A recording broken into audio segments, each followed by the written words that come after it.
Ni wanaume wangapi wameachwa na wanawake zao baada ya kujitoa kwa moyo wote? Ni watu wangapi wamejinyonga kwa sababu ya mahusiano? Ni wanaume wangapi hii leo wamefilisika kwa sababu ya kuendekeza mapenzi? Kuna jambo moja chungu ambalo wengi wetu hujifunza tukiwa tumechelewa. Fedha, nyumba, zawadi na posho haviwezi kununua uaminifu wa mtu.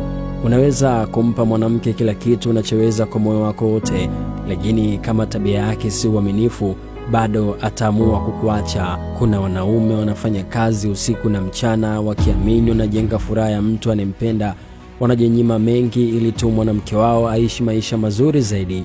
Wanatoa pesa, wanajenga nyumba, wanatoa kila aina ya faraja, wakidhani hivyo ndivyo mapenzi yanavyolindwa.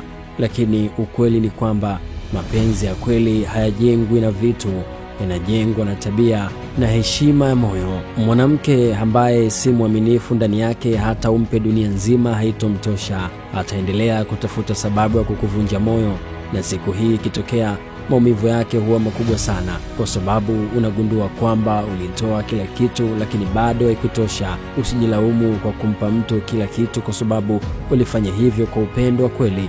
Makosa si yako kama uliamini, ulijitoa na ulipenda kwa dhati. Makosa huwa ya mtu alichagua kukusaliti na kuvunja uaminifu uliompatia. Kwa hiyo wanaume wenzangu, jipendeni. Msifikirie thamani yenu iko kwenye kiasi cha pesa mnachoweza kutoa au vitu mnavyoweza kununua. Thamani ya mwanaume ipo kwenye utu wake, juhudi zake na moyo wake wa kweli.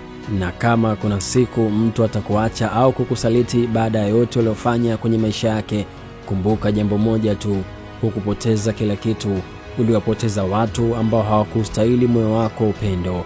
Yapambanie maisha, usipambanie mwanamke asiyekupenda.